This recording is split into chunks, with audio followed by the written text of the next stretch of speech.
today's video is going to be another prom makeup tutorial.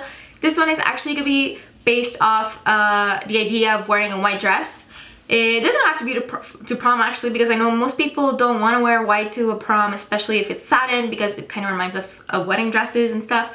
But like personally, I know a lot of people that it wasn't their own prom, but they still went to someone else's prom as their date, and they would wear white dresses, like sundresses, short dresses, like not satin, but like other material basically.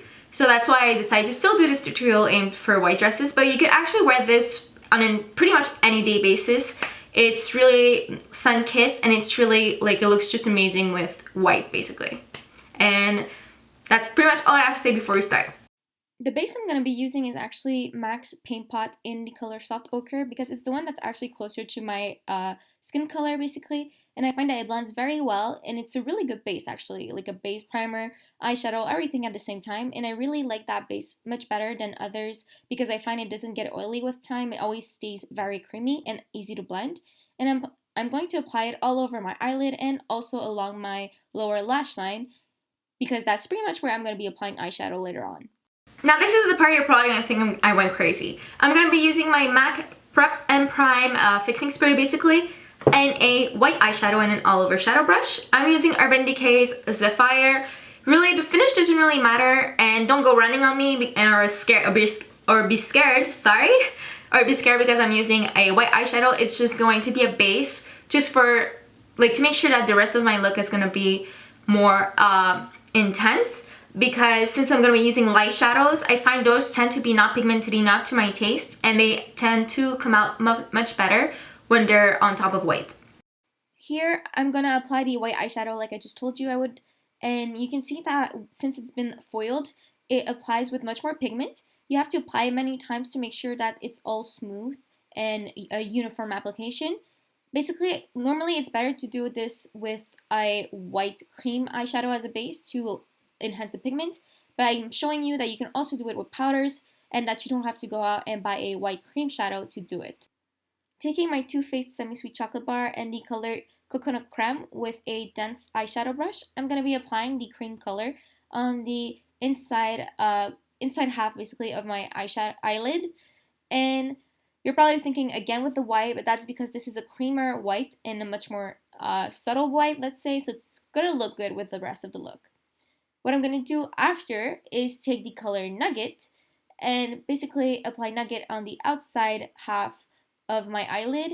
You might have to apply it multiple times because you want to have a really nice pink pigment to it, and sometimes you need a lot of application to actually get that pink. Now from the same palette, I'm going to take Pudding, which is a brown shadow, and apply it into my crease with a crease brush. It's domish. It's kind of big, so you really want to apply just as little as possible eyeshadow because Pudding can be very pigmented and intense, and you don't want it to be too much. So less is more in this situation for how much eyeshadow you want on your brush. I am also later on going to use the same brush and just kind of tap a little bit of pigment from Pudding into the outer corner of my eyes, just a little bit, not too much. Now taking my blending brush, I'm just going to blend the whole crease basically, because I just told you the brush for the crease can be a little bit since it's dense, it applies a lot of pigment and it can be a little bit too harsh, so I'm just going to smooth everything out. Here, taking Nugget again, I'm just going to reapply it a little bit on the outer corner to kind of blend it with Pudding, but also to make sure that the blending itself didn't fade it out too much. Taking a white eye pencil, you're going to want to line your waterline. The one I was taking was the What's Eye Shine. It really doesn't matter as long as the pencil is white itself. That's basically the one I had on hand, and it's really going to make your eye look much bigger and brighter. Taking my smoky liner brush and the color Pudding, I'm going to line my lower lash line with the smoky liner brush. I find this brush to make a line that's smoky. That's kind of the point of the brush actually. And I'm going to kind of reach it into my crease very lightly. I don't want it to be harsh. Just line it in a very subtle, smooth way. Now taking my smudge brush, I'm going to smudge even more the line that I drew under my lower lash line because I really want to smoke it out as much as possible. Taking my Stila waterproof eyeliner, I'm going to go ahead and wing those eyes. You don't even know how hard it is to film yourself putting eyeliner on, so I'm sorry with all the different angles, but I'm trying to both actually make a decent line and also show you guys properly how I'm doing it which is basically I always start by drawing just the lower part of my wing. Then I go from the inside a little bit, try to go towards the middle. Then I go from the end of my wing and try to connect it back to the previous part I did into the inside of my eyes. And after it's just try to make everything straight, fill it in, and try to make it look proper, even though the initial result, as you can see right now, doesn't really look that amazing. But you just want to basically fill it in after and make everything cleaner. So clean it out, basically. I acknowledge the fact that this might not be my straightest wing, but to be honest, it's the first time I'm using this technique, and I'm trying to figure it out as I'm going right now, but I promise it's going to end up much straighter than this if you just keep watching. Now I'm going to be curling those lashes up just to get a really nice curve before I'm going to put my mascara on. There's not much to say except just curl those lashes up. Now taking my MTJ High Definition Mascara, which I'm very impressed with actually. You can see the wand is very bubbly, kind of like little bubbles all along the way. And I actually got this mascara from one of my beauty boxes. I forget if it was Ipsy or Glossy Box. But basically, it really gives you a very spidery lash effect. It's a really good defining lash. Volume can be really good too. But I really love like the spidery effect of the lashes once you're done applying it. So this is the part where I'm just going to talk a little bit about the fact that this is made for prom, obviously, and it's not even like your prom. So like what I'm trying to say is I'm really not a fan of false lashes. I'm really not, but it's just because I'm lazy like that. I'd rather just go with mascara than just, I don't know, just wear falsies. So basically what I'm trying to say is if you want to, like more drama and stuff, just go all out and go ahead. But I would do so with caution. Like, unless you're really used to wearing false lashes, do not wear false lashes at your prom. Like, I'm telling you, don't. Like, it's the worst idea because if you're not used to it, it's gonna bother you. You're gonna end up like taking it off and like scratching your eyeballs out and everything's gonna be ruined. So, again, if you're comfortable with that, I think it's a good idea. But if you're not used to it, if you've never tried it before, prom is definitely not the best time to try that on. We always think it is, but it's not. So that's why I'm saying, for me, I'm not a false lashes person, so I'm probably not going to be using false lashes in any videos, at least for now. But that's why I'm telling you, if you guys want it, like to be more dramatic and stuff, then go ahead. Now taking my Anastasia Beverly Hills Contouring Cream Kit, I'm going to take Banana, which is like the yellow one, and apply it on my dark circles because it's the best color because of the yellowish tone to it to actually cover those dark circles. And I really love this contouring kit, the cream kit actually. Highlighters are really amazing. Now for my skin tone, I like to mix the two other ones together to do a highlighting. But if you're darker, you should take the one beside Banana. And if you're lighter, you should only take the one that's completely on the left. But if you're like me and kind of like light, but kind of a funny tone, you can go ahead and mix them together to get something that's more appropriate for your skin color. And I'm going to apply it everywhere you would normally highlight. So cheekbones, nose bridge, my cupid's bow, right up my lips, my chin, and my other cupid's bow, but the not forehead one, sorry. I was about to say chin, but that's not what I wanted to say at all. Now taking my concealer brush, which is super fluffy, and it's an airbrush concealer brush from Sephora actually, and I just love it. I'm going to blend the whole cream highlighters all together and blend it so that you can't see those little funny markings on my face anymore, and instead you'll just see much lighter areas, which is going to be a very nice glowy effect. I think what I like the most about this palette is how blendable it is. It really blends very well into your foundation for a more natural look. I apologize for all the weird faces I do when I'm blending. These are just my blending makeup faces, which are super weird and weird. Now taking a blush brush, and I'm taking Nars blush in the color Love because it's a very soft pink. I find it's very natural, very neutral, and that's the one I'm going to be using to apply on my cheeks. I'm using it before bronzer because you'll see later actually why I'm putting my blush first. As you guys probably noticed, I really like to do both just like circular motions and also the infinity sign because I find doing both motions really blend it very well onto the rest of your face makeup.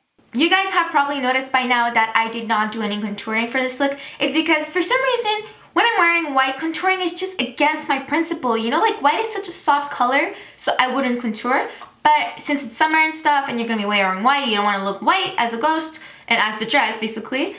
So I'm really gonna use a lot of bronzer. The one I'm using is Too Faced Milk Chocolate Soleil, and I'm gonna use this very large fluffy brush to just put it all over the place. Here's the part where I don't have much to say because I already told you what to do. So like I just said, you want to apply bronzer all over your face. Of course, you're still going to kind of focus on the 3 shape, which is where you would have normally contoured, but you still want to apply it pretty much everywhere because you don't want to have that sculpted face effect, even though you do focus it a little bit more around the tree shape just to get a very subtle sculpted face. The point here is just to get a very sun-kissed effect. That's why we're putting bronzer everywhere to kind of fake a tan. Now I'm going to take Becca highlighting powder in the color Opal. I'm not showing it to you because I broke it and I already feel bad enough about it. But basically you want to roll it right onto those cheeks, and I don't know if you saw it. Did you see that glow? I certainly did, and it just looks amazing. That's why I love this highlighter. And you want to roll it, like I just said, on the cheekbones. Everywhere else it's kind of hard to roll it on, but on the cheekbones, for sure do it because I find that's how the highlighter sets the best. Here I'm going to take Nars' Sex Machine lip pencil and just apply it all over my lips. I'm sorry for it a little bit out of frame. I did notice it, as you could see, and I moved, and sometimes I just notice after. But here you can see that I'm applying it. It's very neutral, so you don't really need any pencil liner or anything, and it's not going to smudge in a horrible way. That's why I just love Sex Machine. It's the best neutral lipstick I find out there. Taking Buxom's lip gloss in color Dolly, which is pretty much I think the most known one, I'm going to apply it on top of Sex Machine because I find Dolly to be just the perfect lip gloss color to put on top of that, and I also love the kind of minty effect Buxom lip glosses do on your lips. Taking Anastasia Beverly Hills Brow Wiz in a color dark brown or brunette, I don't know, they always change and I get confused. You're going to just go ahead and fill in your eyebrows now. So you want to just basically color them, blend it, just to kind of have your eyebrows have a little bit more of an intense look to them. And when you blend them with the other brush, you can still reapply the pencil if you realize there's a little spot missing, like what I did just now. So now basically the only thing left to do is the finger trip. Again, because or else it ends up on your teeth and you don't want that, especially not at prom. Using a just a fixing spray, anyone actually. I'm using the one from MAC because that's the one I got as a gift. Because before I used to be a bad person, I didn't really use any fixing sprays, basically. And that's about it. So as you can see, I changed into a white shirt just so you guys could see how tanned it makes me look. And I am not a tan person. I am actually the opposite of tan, and I'm actually allergic to the sun, so there's no way I would look like this normally. But I still look super like I just came back from the beach, and that's why I feel like this look is best for a white dress, especially if you're like someone else's date or just like going to their prom with them. But basically it's because like I find that with white it's hard not to become all white as much as the dress, so that's why I focused more on like bronzer, no contouring. You don't need it. All you need to do is look amazing and just glowy, basically.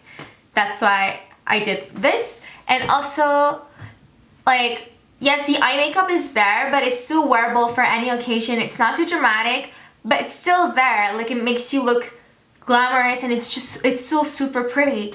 It's just that it's softer just because the focus is not so much on being like super dramatic, but as much as just looking really pretty, basically. So I hope you guys liked the video, and please don't forget to like, comment, and subscribe to my channel for any more beauty videos or beauty reviews. And I don't think I have anything else to say except I hope you guys have a really nice prom. And by the way, this makeup could be for also weddings or whatever occasion you actually need a white dress to wear. Thank you for watching again. See the smoke when the sun shines.